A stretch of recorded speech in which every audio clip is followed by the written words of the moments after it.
You know, I played you in the picture, and you are you, and I am me, and since you are you, and I was you. Tied up with strings, these are a few of my favorite things. At 89, Julie Andrews is opening up in ways no one expected, revealing surprising truths about her life that are leaving fans speechless. She's sharing parts of her story that have remained hidden for decades. But what exactly has the beloved actress said that has everyone talking? Join us as we uncover the candid and unexpected revelations Julie Andrews has finally decided to share. Prim and proper, Julie Andrews. Julie Andrews is one of the most beloved actresses in film history, known around the world for her roles in Mary Poppins and The Sound of Music. But before she became a household name, her life was filled with challenges, hard work, and quiet strength. She was born Julia Elizabeth Wells on October 1, 1935, in Walton-on-Thames, a town in Surrey, England. Her early years were shaped by difficult family circumstances. Her parents were both teachers, but her mother, Barbara, left her father to live with a Canadian tenor named Ted Andrews. Julie later took his last name, even though he was not her biological father. From a young age, Julie showed a rare musical gift. She had a 4-octave singing voice, which is very unusual and powerful. Her mother and stepfather quickly realized her talent and included her in their performances. Julie began singing on stage when she was only 9 years old, performing in music halls and vaudeville acts. Because she was so small, she had to stand on a beer crate to reach the microphone. But her home life was far from happy. Ted Andrews drank heavily, and her mother also started drinking. Julie has shared in her memoir that Ted tried to enter her bedroom at night when he was drunk. To protect herself, she put a lock on her door. These experiences forced Julie to grow up fast. She had little time for a normal education. Instead, she worked constantly to help support her family. By her teens, she was already earning enough money to buy them a house. Despite the hardships, Julie's career took off. At age 12, she performed in front of the royal family at the Royal Command Performance. She made her West End debut at 13, starring in Starlight Roof.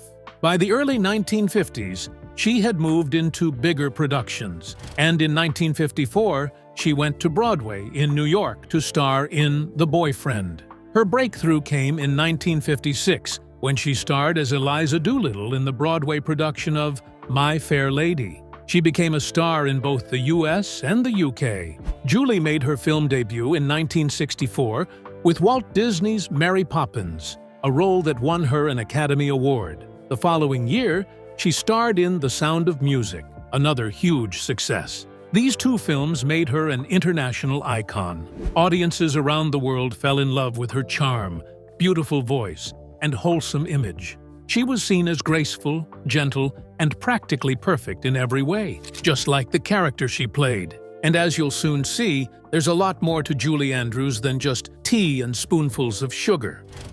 The pinnacle of stardom. Julie Andrews became a global star in the 1960s, and for many people, she still represents the golden age of Hollywood musicals. Her voice, smile, and graceful presence on screen made her a favorite around the world. But while her rise to fame seemed fast, it was the result of years of hard work and dedication. In 1964, Julie made her film debut in Mary Poppins, the Disney musical that would change her life forever. At the time, she was already well known on Broadway, especially for her role as Eliza Doolittle in My Fair Lady. However, when the film version of My Fair Lady was made, the studio gave the role to Audrey Hepburn instead. Many believed Julie was overlooked, but Walt Disney had seen her on stage and knew she was perfect for Mary Poppins. He cast her in the title role, and it turned out to be a perfect match. Mary Poppins was a huge hit with audiences and critics. In 1965, Julie won the Academy Award for Best Actress for her performance. It was her very first film role, and she won Hollywood's biggest prize. The following year, she starred in another unforgettable film, The Sound of Music. In it, she played Maria, a spirited young woman who becomes a governess for 7 children in Austria during the time leading up to World War II. The film featured joyful songs beautiful scenery, and a heartfelt story. With these two roles, Julie was now a major movie star, but she also became closely associated with sweet, proper, and cheerful characters. She didn't want to be stuck playing the same type of role again and again. Over the next several years, she looked for different types of characters and stories. Julie continued to act in films and on television through the 1980s and 1990s. She also performed in concerts and stage productions. But in 1997, her career faced a serious challenge. She underwent vocal cord surgery to remove non-cancerous nodules from her throat. Unfortunately, the surgery damaged her singing voice. For someone who had been singing since childhood, this was a devastating loss. She later filed a lawsuit against the doctors, which was eventually settled. Even though she could no longer sing as she once did, Julie didn't give up on her creative work. She found new ways to connect with audiences. In the 2000s, she took on voice roles in popular animated films. Most people recognize her as the voice of Queen Lillian in the Shrek series. Family, love, and loss. Behind the bright lights of Hollywood and the applause of audiences around the world, Julie Andrews lived a life full of both love and heartbreak. Her personal life was marked by deep connections, difficult decisions, and the strength to carry on through loss. Julie Andrews married her first husband, Tony Walton, in 1959. Tony was a set and costume designer, and the two met when they were still quite young. They shared a love for the arts, and their early relationship was filled with creativity and support. Tony worked on many of Julie's early stage performances and later helped design costumes for her most famous film, Mary Poppins. Together, Julie and Tony had a daughter, Emma Walton, born in 1962. Julie was just beginning her film career around this time.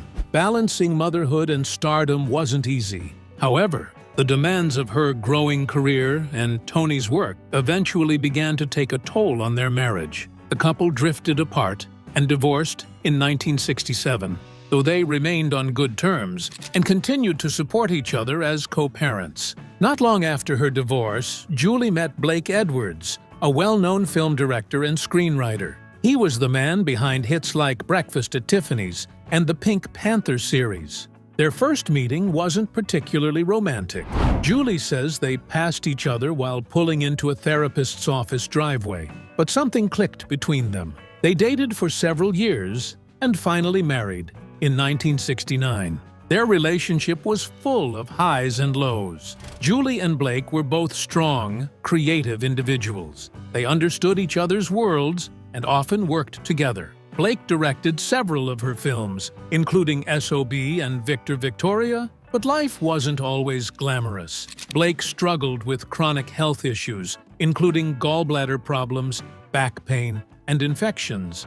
He also suffered from depression and mood swings. Julie often stepped into the role of caretaker, supporting him through medical treatments and emotional difficulties. In interviews, she has spoken openly about how stressful and demanding this time was. Together, Julie and Blake built a blended family. Julie had her daughter Emma, and Blake had two children from a previous marriage, Jennifer and Jeffrey. In the early 1970s, they decided to expand their family further by adopting two Vietnamese girls, Amy and Joanna, after the Vietnam War. Their marriage lasted over 40 years, filled with both joyful moments and serious challenges. Blake's health slowly declined, and Julie was by his side through every step. In 2010, he passed away from pneumonia. Julie was heartbroken. Losing him left a huge gap in her life. She later said in interviews that she felt a bit lost without him. Their bond had been deep and lasting, and his absence was felt every day. And now, in her newest memoir, she's revealing some unexpected truths that even longtime fans might not see coming. The secret saucy edge of Mary Poppins. Julie Andrews is best known for her role as the practically perfect nanny in Disney's Mary Poppins, but according to her memoir, there's more to Mary and Julie than meets the eye. Behind the tidy hair bun, buttoned-up coat, and firm but kind voice, there was a hidden layer of mischief and playfulness, both in the character and in the actress herself. In her memoir, Homework, Andrews shares a small but revealing detail about the making of Mary Poppins. While getting fitted for her costume, her first husband, Tony Walton, who also happened to be the film's costume designer, pointed out something interesting. He told her, "I fancy that Mary Poppins has a secret life, a kind of quiet pleasure at being a little wicked and naughty." This wasn't just an idea. He added little surprises into her costumes to reflect it. Though Mary appeared prim and proper on the outside, the linings of her coats were bright coral and primrose, and her petticoats were playfully colorful. These were small design choices that most viewers would never notice, but they added depth to the character. They hinted that underneath her strict and sensible look, Mary Poppins enjoyed being just a little bit cheeky. Julie found this idea amusing and fitting. She agreed that Mary Poppins might have a hidden, playful side. It made her think more about the double life of the character and, interestingly, her own. On screen, Andrews was the image of perfect behavior, playing characters who were moral, kind, and proper. But off-screen, she admits in her memoir, she had a cheeky streak. She wasn't wild or rebellious, but she certainly didn't fit the saintly image that Hollywood often gave her. Andrews has said in interviews that she enjoys being a little unexpected. She once remarked, "Does Mary Poppins have an orgasm? Does she go to the bathroom? I assure you she does." Her words were bold, humorous, and real, reminding people that actresses are not their characters. Julie wanted fans to know that even someone who played the most proper woman in film history could be funny, curious, and even a little naughty. This awareness and her comfort in owning it is something she shares in her memoir with honesty and pride. And wait until you hear what happened when she had to film her very first on-screen love scene. Singing on a beer crate. Julie Andrews' life may seem like a fairy tale to many, but her childhood was far from magical. Long before she sang on mountaintops or floated through the sky with an umbrella, Julie was a little girl facing very grown-up problems. In her memoir, she shares the tough truth about how she became her family's breadwinner at just 9 years old. Born Julia Elizabeth Wells in 1935 in Walton-on-Thames, Surrey, Julie grew up in a home filled with music, but also with a lot of instability. Her parents were both teachers who later became involved in entertainment. Her mother, Barbara, was a pianist, and after divorcing Julie's biological father, she married Ted Andrews, a Canadian tenor. Julie took his last name, becoming Julie Andrews. Julie had a natural gift, her singing voice. Even as a child, it was powerful and unique, with a remarkable 4-octave range. That voice soon became a source of income for the family. When Julie was just 9 years old, she began performing on stage in vaudeville shows, joining her stepfather and mother's act. To reach the microphone, she had to stand on a beer crate. While most children her age were in school or playing outside, Julie was performing in crowded halls, touring across the country, and earning money to support her family. But life at home was far from safe or happy. Both of her parents struggled with alcoholism, especially her stepfather. In her memoir, Julie shares a deeply personal and painful truth. Ted Andrews, when drunk, tried twice to enter her bedroom inappropriately. She took control of her safety by putting a lock on her door, a decision no child should ever have to make. It was one of the first of many signs that Julie had to grow up faster than most. The emotional burden didn't stop there. When she was 15, Julie learned that Ted Andrews wasn't her biological father. Her real father was a family friend her mother had been involved with during the war. Discovering this truth was confusing and difficult. But even through this emotional chaos, Julie kept performing, kept earning, and kept going. By her early teens, Julie's singing and stage work had made her one of the top performers in the UK. She was so successful that she was able to buy a house for her family, a remarkable and rare achievement for someone so young. But this early success came with a price. She didn't have time for much formal education, and childhood joys like friends, freedom, and fun were often missing. Her job was to keep the family afloat, and she carried that weight without complaint. And soon enough, that inner strength would be tested again this time on a movie set with a steamy love scene that left her weak at the knees. The red-hot scene with James Garner. By the time Julie Andrews filmed the Americanization of Emily in 1964, she had already become a household name thanks to Mary Poppins. But while that film showed her singing and flying through the air, it didn't ask her to explore much romance on screen. That all changed when she starred opposite James Garner in Emily, a role that required her to perform her very first on-screen love scene. It was a moment that challenged her comfort zone and revealed a side of herself she hadn't shared before. The Americanization of Emily was a wartime romantic drama set in London during World War II. It was a very different kind of film compared to her previous work. The story was more adult, and the emotions it explored were deeper and more complicated. In the film, Julie played an English war widow who falls for a charming American officer played by James Garner. Their characters shared a strong emotional and physical connection, something the script called on Julie to show clearly on screen. Julie was 28 years old at the time, and although she had been on stage for most of her life, she was still quite new to the world of film. She had never filmed anything so intimate. In her memoir, she openly admits she was terrified of doing a love scene. She didn't know what was expected. She hadn't had much romantic experience in her real life either, and she says she felt completely out of her depth. "I had no idea what one was supposed to do with a kiss and all of that," she recalled during an interview with ABC TV. That moment of vulnerability was very real for her. She was used to playing strong, good-hearted characters who didn't venture into sensual territory. Now, she was being asked to show passion, chemistry, and even desire, all in front of cameras, a crew, and countless viewers. Luckily, James Garner turned out to be the perfect scene partner. Julie described him as delicious and, more importantly, kind, professional, and easygoing. His calming presence helped ease her nerves. Garner didn't rush her or make her feel uncomfortable. Instead, he supported her through the process, making her feel safe and respected. Thanks to him, she was able to relax and step into the moment.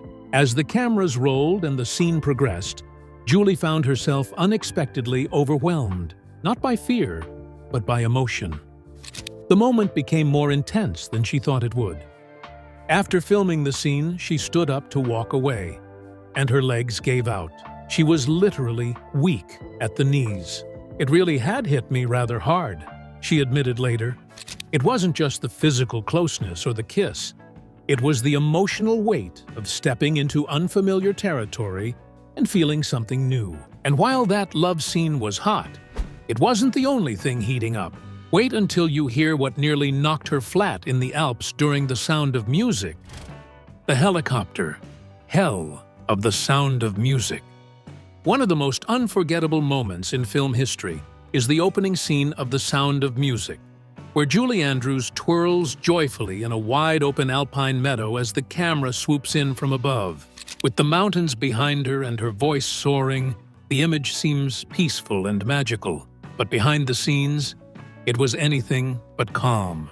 In her memoir, Julie Andrews pulls back the curtain on that now iconic moment. The truth? It was a nightmare to film.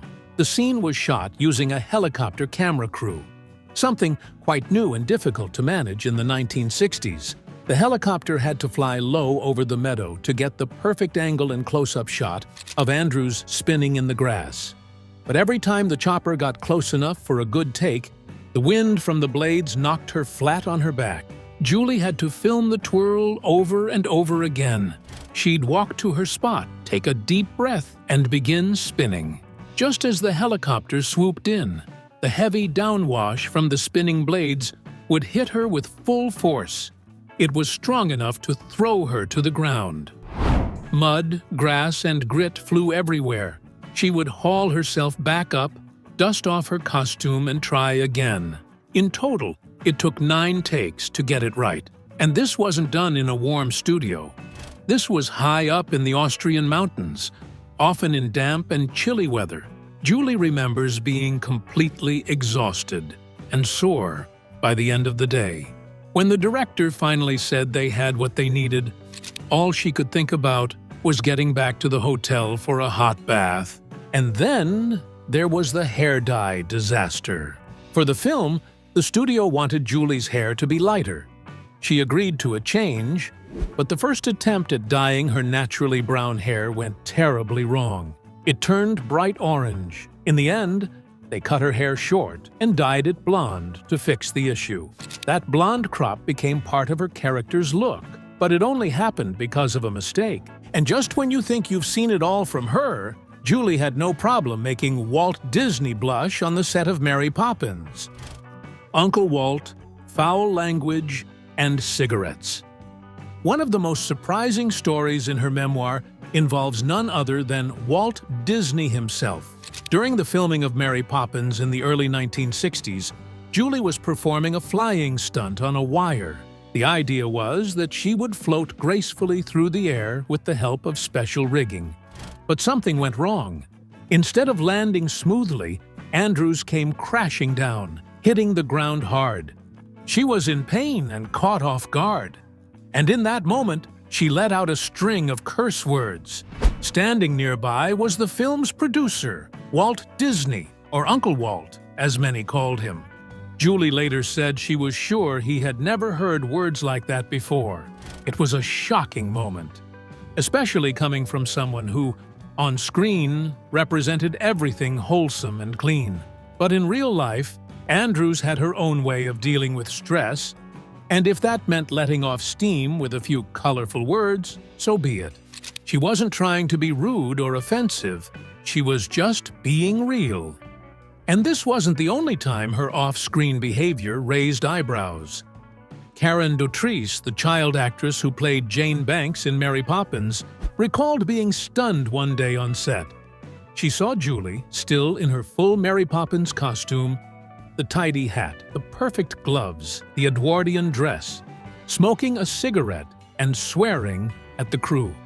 Dautrice, who was only 8 years old at the time, said it was one of the most shocking things she had ever witnessed. And as shocking as a foul-mouthed Mary Poppins might seem, nothing surprised fans more than what Julie Andrews did in 1981, when she stunned the world by bearing it all on screen. Topless scene in S.O.B. By the early 1980s, Julie Andrews had been seen by millions around the world as the face of kindness, charm, and grace. Her roles in Mary Poppins and The Sound of Music made her a symbol of family-friendly entertainment. But after years of playing sweet, well-behaved characters, Andrews was ready to break free from that image. She wanted to show a new side of herself, something bold, daring, and completely unexpected. That moment came in 1981 with the film S.O.B., a dark comedy directed by her husband, Blake Edwards. The film was a sharp satire of the Hollywood film industry. It poked fun at the pressures of fame, the obsession with sex appeal, and the way studios tried to shape and control stars. In the movie, Julie played a squeaky clean actress, a character very similar to her real-life image, who is convinced by her husband, a troubled film director, to take part in a racy remake of a failing movie. In one unforgettable scene, Julie Andrews appeared topless on screen for the first time in her career. This scene caused a huge stir. Fans who had grown up watching her as a magical nanny or a singing nun were shocked. The public didn't expect someone like Andrews to take such a bold step. Some praised her courage, while others criticized her for ruining her image. But Julie was fully aware of what she was doing. In interviews, she made it clear that the scene was about taking control of her career and breaking away from the limiting roles she had been offered for so long. When asked about the drastic change, Julie famously replied with humor and honesty, "Does Mary Poppins have an orgasm?" It was her way of saying that she was more than the characters she played. She was a real woman with depth, desires, and personality beyond the screen. Her husband, Blake Edwards, knew exactly what he was doing by casting her in the role. He wanted to challenge how the public saw Julie, The couple worked together closely on the film, and Andrews trusted him to handle the subject with care.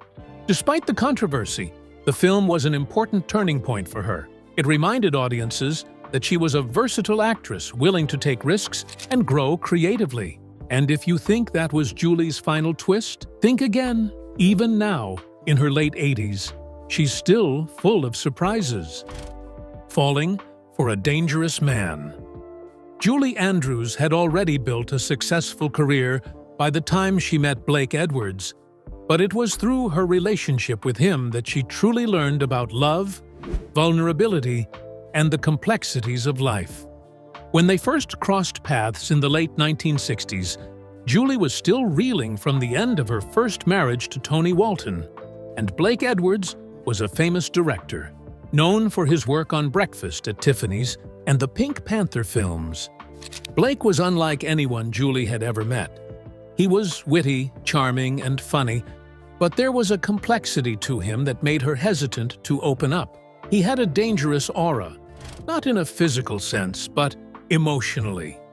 He was a man with layers, one that wasn't easy to figure out. In her memoir, Julie admitted that at first she tried not to fall for him.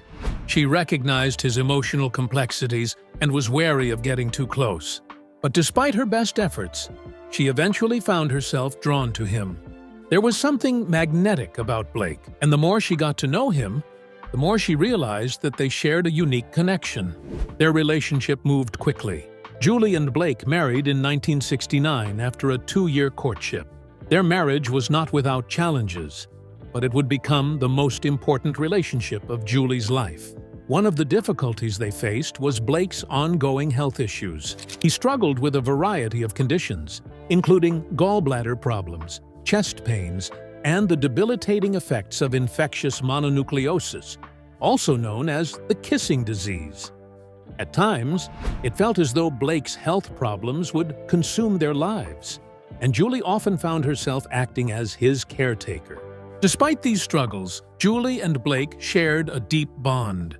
Julie reflected on how the two of them would lean on each other through tough times. Their shared sense of humor was one of the things that helped them get through many of their challenges. Julie's love for Blake was not just romantic. It was also rooted in a deep sense of partnership and mutual respect. They understood each other in ways that no one else could. Blake's decline in health was a particularly difficult chapter for Julie. As he aged, he became more frail, and in 2010, after a long battle with health issues, Blake passed away from pneumonia. Julie was devastated by the loss, describing it as a moment that left her feeling like a part of her was gone. But despite her grief, Julie remained strong. She was supported by the love of her family, the memories of her life with Blake, and the lessons she had learned from their years together. Even after Blake's death, Julie has carried on, continuing to build her legacy as an actress, author, and voice for children's rights. But in her memoir, she made it clear that the time she spent with Blake was one of the most meaningful and life-changing experiences of her life. If Julie's confessions got you all excited, don't forget to like this video, share, and subscribe for more interesting stories about your favorite stars.